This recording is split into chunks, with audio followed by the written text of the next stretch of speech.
So Megan is in the market for a new car. Tell us what you're interested in. What matters to you in a new car? So I really want some of the newer tech.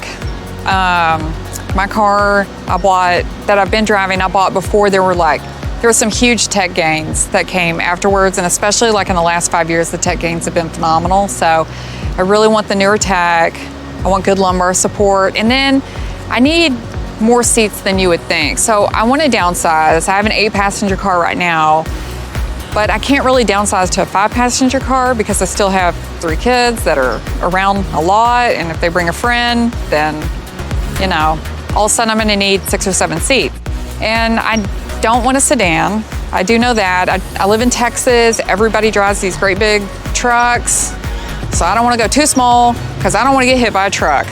You know what I mean? So I was thinking an SUV, and then I heard about the Tiguan, and they changed them a lot over the last couple of years, and they have this version, which is surprisingly has a 3rd row. So most Tiguans only have 2 rows, but this one has 3. So, and I can show it to you. And it's kind of like, what did you call it? A convenience row. So like, you're not gonna use it every day, but if you need it, and that's kind of the situation I'm in. Front seat of the Volkswagen Tiguan SE Edition. Tell us what you like about the front seat of this car. So there's a handful of things I like about it. Probably my top 2 are the wireless charger. I just like wirelessly charging. There's also a lot of charging ports. So there's 2 USB-Cs and there's a 12 volt up here. So you could charge 4 devices up here, which I think is pretty good. I like the lumbar support in the seat. I've got a bad back, so that's really important to me. And it has substantial lumbar support. So, and then I also like to sit a little higher up. And luckily this seat, I don't know if you can tell, can go pretty high. I don't sit this high up, but just demonstrating. So I like the digital cockpit up here. You can adjust it, and it has different views, which right now, because we're in park, it's not showing it, but there's a handful of views, so I can set it the way I want, which I like to have. I like it when it shows like the speed I'm going, the radio station I'm listening to, and the navigation. So this particular one doesn't have navigation, but it doesn't matter because it's got Apple CarPlay and Android Auto, and I prefer to use Apple CarPlay anyway. So it's got adaptive cruise control, which is one of my favorite features. This one has a lot of the newer tech. It's got the lane keep assist as well, and to me those are 2 of the best ones. And it's got the blind spot assist as well. In case somebody's like right there, it'll beep and let you know. I think that's about it. I like the steering wheel, I like the stitching, you know, kind of, it's not 2-toned, it's only 1 tone, but it pops because of the white stitching. So I like that. And I've got plenty of head clearance, even though I've got the seat way up. A handful of things I like back here. The number one being the air. My kids get super car sick, and if they do not have air conditioner in the back, I'm gonna have a kid throw up. So to me, you cannot have a back row without AC. That's a deal breaker. And then also it's got the 12 volt power, which is the old school cigarette lighter that you can put an adapter in.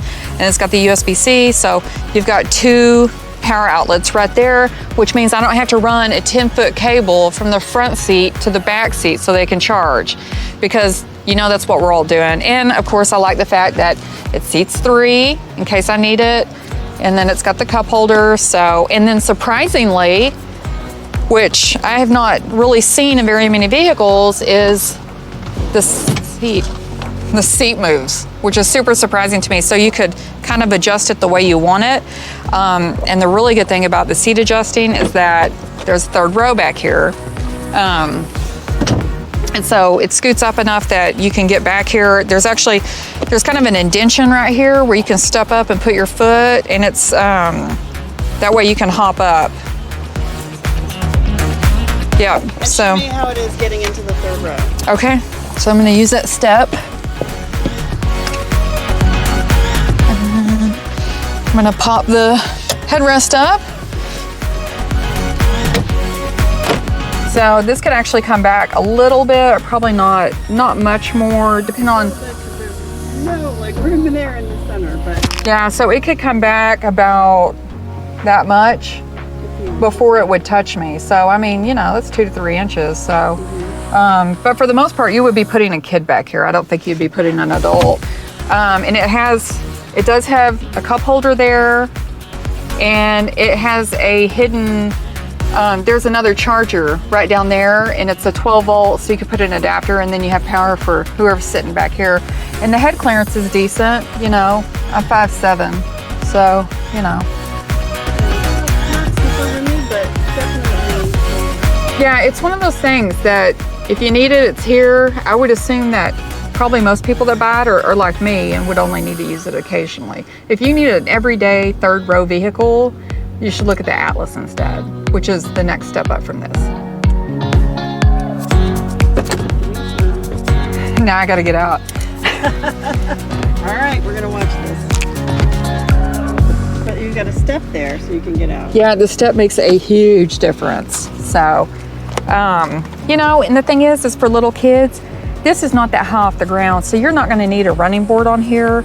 And that's, you know, a little kid will be able to climb into this car easily, I think. Oh yeah, so I really like to, I like to have the radio thing up here where I can see what song is playing, because then I'll say, oh, you know, I'll name drop the name of the song. My kids are like, oh, you know the name of the song? I'm like, yeah, of course I do. And so then they think I'm cool, and I cheated. I'm looking right at it and they don't realize it, so.